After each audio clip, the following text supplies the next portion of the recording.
जी, बलूचिस्तान में जो हालात है, अब लोगों को ऐसा लग रहा है कि डर खत्म हो गया है, सब्र भी जवाब दे गया है। महिलाएं खुलकर बोल रही हैं कि ये विनाश का कारण बनेगा आगे। आसिम मुनीर के लिए, शहबाज शरीफ के लिए, जहां लड़कों को मार दिया गया, आखिरी वक्त पर चेहरा तक नहीं दिखाया गया, कह रहे हैं कि अब तो हमारे सब्र की इंतहा हो गई है। इससे ज्यादा वक्त शायद बलूचिस्तान में इससे पहले नहीं था। ये अग्रेशन दोनों साइड से बढ़ा है, बलूच संगठनों की तरफ से भी और उधर फौज की तरफ से भी। नहीं, एक बात मैं बार बार कहता हूँ, ये पहली बार नहीं है कि ये पाकिस्तान की एक वैशी फौज हम बलूचों पे इस तरह की मजालम कर रही है। ये सिलसिला दहाइयों से शुरू है। ये वो अलग बात है कि अब ये एक आया है बगैर दाढ़ी वाला मौलवी जिसके हाथ में बंदूक भी है, वर्दी भी है। तो जैसे कि आपने भी कहा कि ऑपरेशन सिंदूर ने इनको ऐसा पागल कर दिया है, इसकी सबसे बड़ी वजह मैं आपको बताता हूँ, क्योंकि मेरे पास मौका भी है आज। आपको पता है टोटल दुनिया में कितने इस्लामिक ममालिक हैं? 52।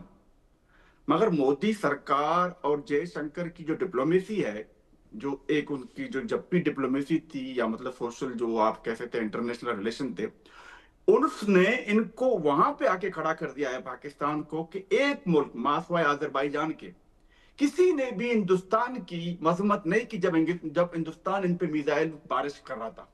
ये बहुत ही छोटी बात नहीं बता रहा हूं मैं आपको। मैं समझता हूं शायद इसी चीज ने इनको पागल कर दिया, क्योंकि ये दुनिया में जो मजहब का चूर्ण बेचते थे कि हम लोग इस्लामी दुनिया, हालांकि ओआईसी जितने भी थे, एक ने भी हिंदुस्तान की मजम्मत नहीं किए। तो इसीलिए ये बगैर दाढ़ी वाला मौलवी इस जैसे वैसी चीजों पे फिर उतर आया जो इसके पहले जो थे। मतलब रही बात बलूचिस्तान की, मैं इसको आज आपके इस चैनल के थ्रू बताना चाहता हूं और आपके दर्शकों को भी कि बैरल ऑफ द गन आप कहीं पर भी किसी भी दुनिया के किसी भी जगहों को आप ज्यादा देर तक इस तरह नहीं कर सकते। इससे पहले भी एक कमांडो था जो कहता था मैं क्या कर दूंगा, किधर गया वो? इससे पहले एक और भी वैसी था, किधर गया वो सब? इनको ये चीज समझ में नहीं आता है, और इनने बांग्लादेश के लिए भी किया। ये जितना भी मजालिम हमारे बलूचों पे करें और कर रहे हैं, इससे हमें कोई भी वो दुख होगा। हमारे बच्चे मर रहे हैं, मगर ये एक एक हिसाब से हमारी आजादी की जंग है। हमने दीवार अलग कर दी है, सिर्फ दरवाजा बनाने की देरी है। हम इन वैशी लोगों से, मतलब मैंने एक चीज सीखा है ना, हमारा जो दुश्मन है वो बेनस्ल लोग हैं। यकीन मानो, ये बेनस्ल लोग है। मतलब ये जो इस्टेब्लिशमेंट है ना, ये बेनस्ल है। मतलब आप मेरे बच्चों को कब्रों से, मतलब आप जब चाहे, मतलब आपने ये क्या वैसे लगा रखा है बलूचिस्तान में? दुनिया में कहीं पर भी, अफ्रीका, दुनिया में जहां पे वर्स्ट वर्स्ट डिक्टेटरशिप है, वहां पर भी ऐसा नहीं होता कि आप मेरे बच्चों को कफन तक नसीब नहीं करने दे रहे। आप क्या समझते हो कि हम डर जाएंगे, हमारी माएं बहनें डर जाएंगी? मैं बोलता हूं वो दिन आएगा जब हम आप लोगों की मजालम जो भी आप कर रहे हो उसका हम म्यूजियम बनाएंगे, आप लोगों की वर्दियां टांगेंगे वहां पर, आप लोगों की जूते टांगेंगे, आप लोगों की जो ये पतलूने हैं जो हिंदुस्तान में मुझे पता नहीं आप लोगों ने कहा उसकी टांगे, मगर हम टांगेंगे। हम म्यूजियम बनाएंगे जैसे कि वियतनाम वालों ने बनाया, जैसे कि बांग्लादेश वालों ने बनाया। हम दुनिया को बताएंगे कि एक गैर मौजूद हमारा दुश्मन था पाकिस्तान की सरजमीन पे, जो हमारी सरजमीन थी, हमारे कल्चर था। उन्होंने वहां पे आके हमें किस बेदर्दी से, सिर्फ एक मौलवी, मतलब मुझे मुझे तो दुख होता है उस मीडिया लोगों पर भी जो कल हमें बताते थे कि इमरान खान पर तालिबान का ने, ये क्या बंदा आप लाए? मसला ये है कि ये वही जुबान बोलते हैं जो आप लोग बोलते हो। कहाँ गई आपकी, मतलब एक हिसाब से जर्नलिज्म, कहाँ गया आप लोगों का ह्यूमन राइट, कहाँ गया आपके मतलब इंसानी हुकूक की बात करने वाले?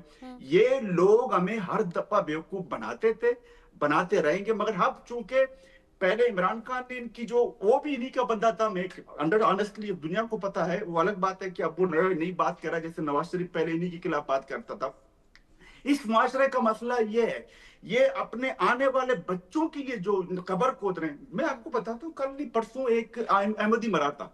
मजाल है गवर्नमेंट ऑफ बलूच, अपना पंजाब फेडरल गवर्नमेंट ने एक बयान तक दिया है, एक मजम्मत तक की है, क्योंकि ये वैश्यों की एक एक मतलब एक ग्रुप बना हुआ है। ये डिसिप्लिन आर्मी नहीं है, ये कोई सिविलाइज्ड लोग नहीं है। इन्होंने वहशत किया है, इन्होंने बंगालियों के साथ किया है, इन्होंने आपके बच्चों को पलगाम में मारा, बंबई में मारा, मेरे बच्चों को रोज मारते हैं। मगर अगर ये समझते हैं कि हमारे मारने से हम बच जाएंगे या नहीं जाएंगे, मैं नहीं समझता ऐसे होने वाला। आप लोग और ख्वार होगे, आप लोग और जलील होगे, और ये जितने भी जर्नलिस्ट हैं, जितने भी ह्यूमन राइट एक्टिविस्ट हैं जो आज खामोश हैं, मैं उनको चेतावनी देता हूं, कल जिस तरीके से ये आपके बच्चे, जैसे कि अहमदी हैं, जैसे कि अपना क्रिश्चियन है, जिनके गिरजाघरों को जलाया, वो कौन सी जुबान बोलते हैं? उन्हीं की जुबान, पंजाबी में बात करते हैं।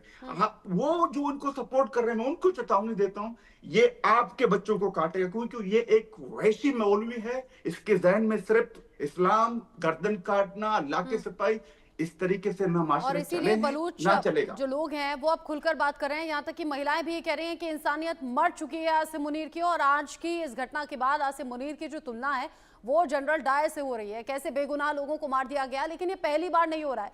पीके सहगल सर, बेगुनाह लोगों को मार देना, उठा लेना, किडनैप कर लेना, फिर उनके शव तक परिवार वालों को ना देना, महिलाओं की, बच्चियों की इज्जत आबरू लूट लेना, ये पाकिस्तानी फौज के लिए ऐसा लग रहा है कि आए दिन की ये घटनाएं हो रही हैं। लेकिन पहले भारत से पिट गया, फिर बलूचिस्तान में जो बलूच संगठन है उनसे बिलबिलाया हुआ है पाकिस्तान, और उधर बची कुची कसर जो है वो टीटीपी ने निकाल दी है। क्या ये बौखलाहट का नतीजा है कि हिंसा इस कदर बढ़ गई है बलूचिस्तान में?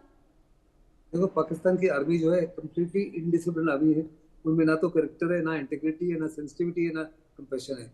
इसी माफी की उन्होंने घटनाएं की बांग्लादेश में। जहाँ तक हिंदुओं की पॉपुलेशन थी, जब पाकिस्तान आजाद हुआ तो 20% हिंदू थे, वहाँ पे अभी 2% रह गए। 18% को मार दिया, सिखों को मार दिया, क्रिश्चियन को मार दिया, बुद्धिस्ट को मार दिया। अपने ही देश में शियाज को मार रहे हैं, एमदियाज को मार रहे हैं। जो सिंध में लोग हिंदुस्तान से वहाँ बस गए थे, उनको कहते हैं मुजाहिद, उनको मार रहे हैं।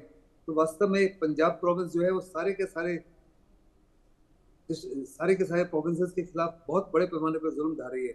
और ये जुल्म जो है इनका भाटा एक किस्म से ओवरफ्लो होना शुरू हो गया, और अभी बड़े पैमाने पर ये पिट रही है, इनकी फौज पिट रही है खूनखाबा में। तहरीके तालिबान पाकिस्तान के साथ, दोनों लाइन के ऊपर तालिबान के साथ में, और बलूचिस्तान में बलूच लिबरेशन आर्मी, और साथ ही साथ सिंध में सिंध लिबरेशन आर्मी भी खड़ी हो चुकी है। तो बड़ा लाजमी है कि अभी अब सिंध लिबरेशन आर्मी, BLA, तहरीके तालिबान पाकिस्तान और तालिबान जो है एकजुट हो जाए। और जहाँ तक हिंदुस्तान का ताल्लुक है, हिंदुस्तान के प्रधानमंत्री ने 2014 में रेड फोर्ट के रैमपोर्ट से कहा था हम केवल और केवल मॉरल सपोर्ट दे रहे हैं। अभी समय आ गया कि उस मॉरल सपोर्ट के साथ में political support, economic support and armament support भी दिया जाए, ताकि वो हर प्रकार से पाकिस्तान के जुल्मों से अपने आप को बचा सके और अपने आप को आजाद करा सके। बड़ा लाजमी है इंसानियत के लिए। फिर पाकिस्तान के अंदर ही जो पत्रकार जो है, जो दम दिखाता है, जो पाकिस्तान की आर्मी के नुक्स निकालता है या कहता है कि मुनीर खान की वजह से ही आज पाकिस्तान की मुसीबत में है, वहाँ अगर भुखमरी है, कंगाली है, और किसी प्रकार की बेरोजगारी है, कोई हेल्थ केयर नहीं है, कोई इंफ्रास्ट्रक्चर नहीं, एजुकेशन नहीं, तो उसका मुख्य कारण जो है पाकिस्तान की आर्मी है और पाकिस्तान के सारे जनरल्स हैं। जो पत्रकार इस माफी की दम दिखाता है, उसको गायब कर दिया जाता है, उसके परिवार को पता ही नहीं होता वो कहाँ गया। And this is what the ISI and Pakistani army has been doing, not today, they've been doing it for last 30-40 years, and they will continue to do it till such time कि सारे के सारे जो है पाकिस्तान के टुकड़े ना कर दिए जाए। सारी के सारी प्रोविंसेस जो है आज पाकिस्तान के खिलाफ है। यहाँ तक कि जो पंजाब है, उसमें भी साउथ पंजाब जो है वो नॉर्थ पंजाब के खिलाफ हो गया है। तो कहते हैं ना तो हमारी जो ट्रेडिशंस है, रीति रिवाज है आपके साथ मिलते हैं, ना ही हमारी भाषा आपके साथ मिलती है। ऐसे में ये कम्प्लीटली पाकिस्तान की आर्मी की बुखलाहट है, एक किस्म से वो पागल हो गए।